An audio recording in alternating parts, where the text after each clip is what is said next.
As far as I'm concerned, 73 was the last year of the Mustang. And after that, it was a Mustang 2. So there was definitely a line drawn in the sand on when Mustang first generation production ended.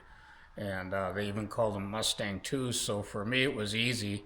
73 and older was first generation, and that's all that I cared about or collected parts for or bought and sold cars. This is just a preview to a much larger video of the Bob Perkins collection, which will be an in-depth look into the cars and memorabilia that Bob has collected over the past 45 years, as well as Bob's career in the restoration of first-generation Mustangs. Okay, your top 10 pieces of memorabilia, do you know what they are? I could probably pick them out pretty easy. Okay, let's go. Let's Okay. pick them out. I guess my favorite piece would have to be the performance corner here. And probably the rarest piece is the stand-up here. That's the only one that I know is in existence that's a real one. There's been some reproductions made that are actually very good, but that's a real one, and I have the original box that it came in. That's the 1969 Performance Corner display that was sent to dealerships if they ordered it. And it's very fragile. It's really thin plastic, very brittle.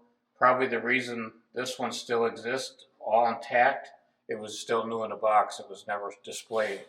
And what had happened was, there was one on display in the showroom at Fred Grandi Ford, and somebody threw a brick or something through the window of the showroom and destroyed this and the sign, and he ordered another one and they never put it back up. And that's it. The next cool piece that goes with that is the lighted sign. What's the history on it? That come out of Bell Motors in Arlington, Wisconsin, and I only know of one other one, and the other one Dave Steine has. And then all the banners that go with it, that's pretty cool, but I kind of consider the Performance Corner display as one big piece of memorabilia, with the Mach 1, the Cobra, some of the danglers, the posters.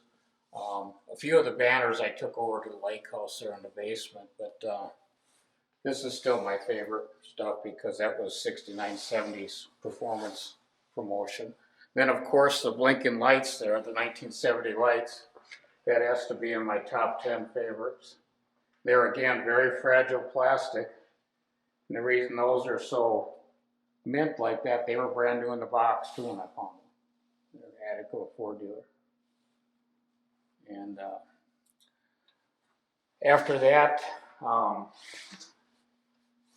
this display over here, the from local parts display, I found that out in Pennsylvania off the turnpike in about 1982 when we were going to Spring Carlisle in a dealership. That's the only one of those I'd ever seen. That's pretty cool. And then next to it is the high performance parts display. Those are really tough to get. I've had 5 or 6 of them, but they're, I think I have 3 left. But those were hard to find, and they were really hard to transport because I was usually, every time I'd find one, the truck was already full of parts and no place to put the thing. But sometimes I'd make a special trip to just go back out and get it. What's on there? Well, that's just a variety of high performance parts. From what years and stuff? Most of that stuff on there is early stuff. It's 65 to 67 Shelby stuff. On that display, you could put whatever you want on. Okay, that's 4.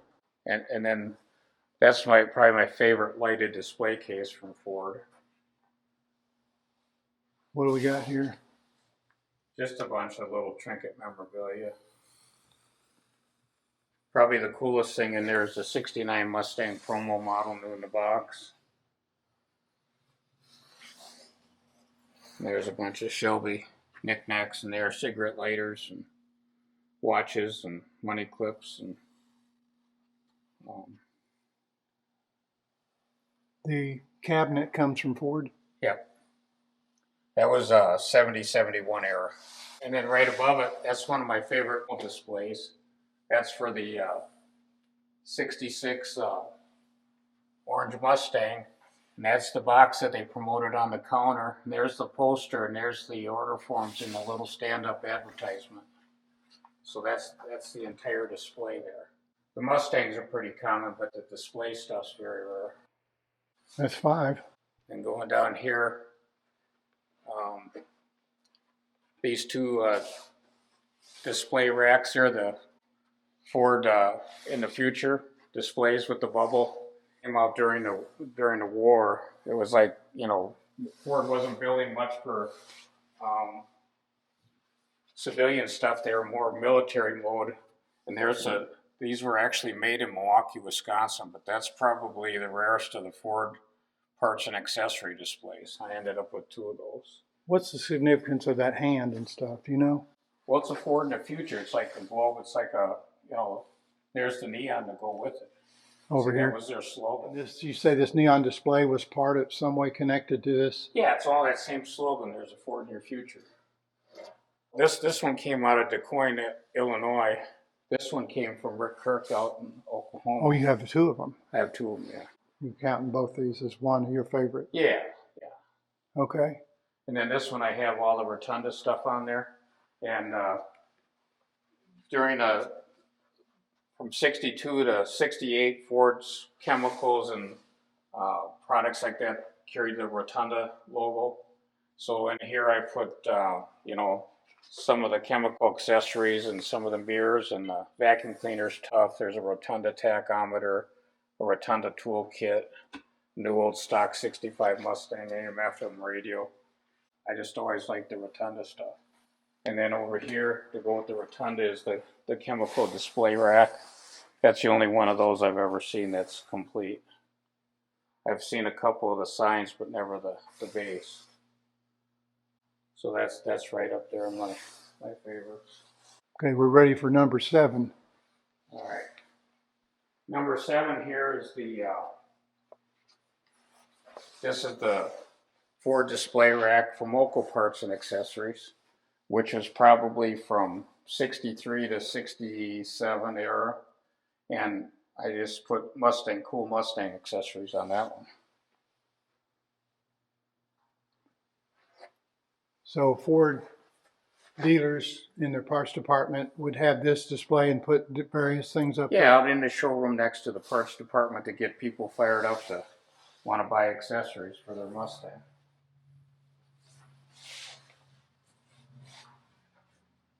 And this is the same thing here, same era. And this just has regular Ford, not just Mustang,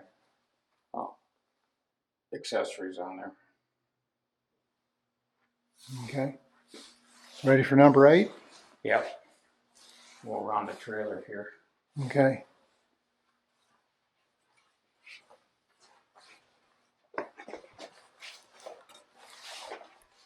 Not really just Mustang, but that Ford sign there, Uh-huh. that's a new old stock one I got in the crate, and it came out of the Ford dealership in Iowa Falls, Iowa. It's absolutely pristine. Now what era and stuff is this? That's late 40s, early 50s. So now what are we on, number 9? Number 9.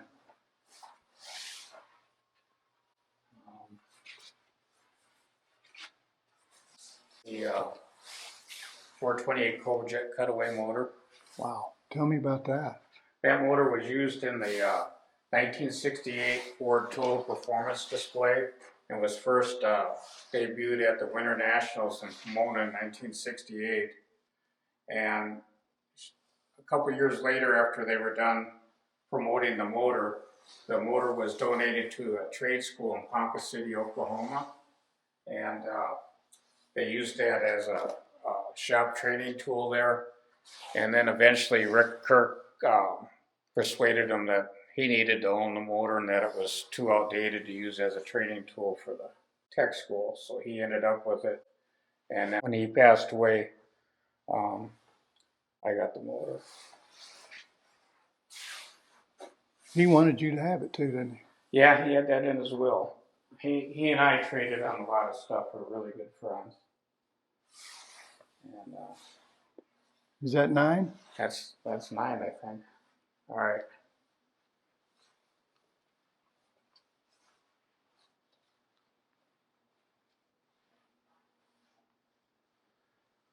I guess.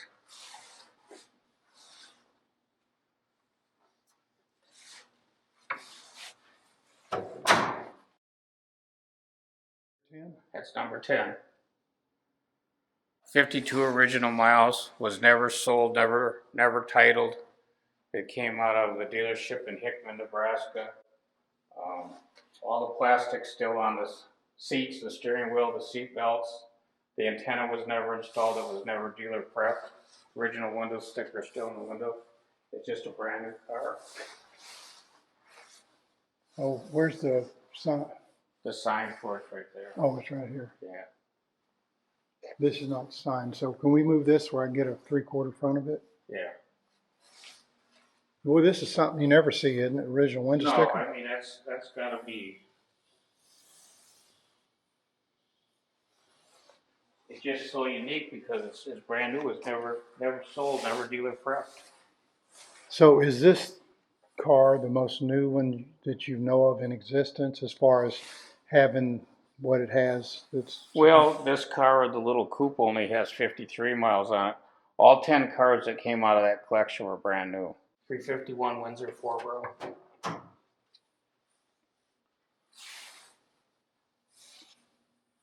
That's still the original battery that came with the car. Now, why did it stay there? So why did it only get 52 miles? Well, he didn't drive any of them. He put them up. He knew what he was doing. What dealership? Hickman, I gotta look. Bob Mercer Ford in Hickman, Nebraska. He was in business for 10 years and he saved one new car every year. He had 3 Mustangs. This one, the black one, and then a 67 Fastback. So you didn't do anything to this, huh? Nope, haven't done nothing to it. Probably needs to be cleaned up a little, really. But the inside is just absolutely brand new. Still got the plastic on the steering wheel.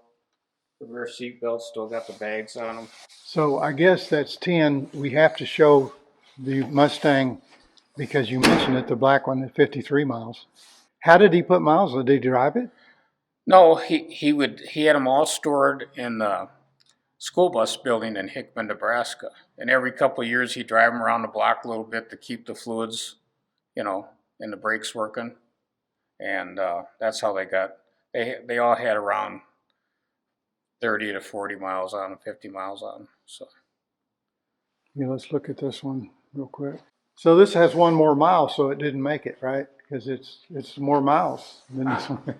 Well, that's a Mach 1. This is a 66 coupe. You asked me what my favorite was. So we throw in one car. It's all memorabilia till we got that one car. Right. Why is that? Well, you got to have one car in there. And that's almost like a piece of memorabilia. I mean, it's never been used really, and I don't know. I just like it. Yeah. So we'll just show this one. Yeah. And this car is just as new as that car. I mean, it's brand new. You want to shut the hood so we can see it?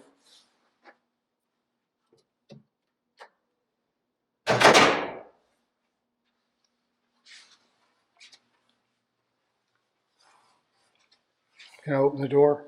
Yeah. This has a sticker on it too. Oh yeah. Well, I love that red interior. Yep. And see back here is kind of neat stuff. There's the manufacturer statement of origin. That's what you use to get a title. It was never titled. There's a temporary price invoice they sent to the dealer. There's the IBM card that when they had to go to Omaha to order the car, that's the IBM punch card. And then there's a temporary license plate that was never filled out. Wow.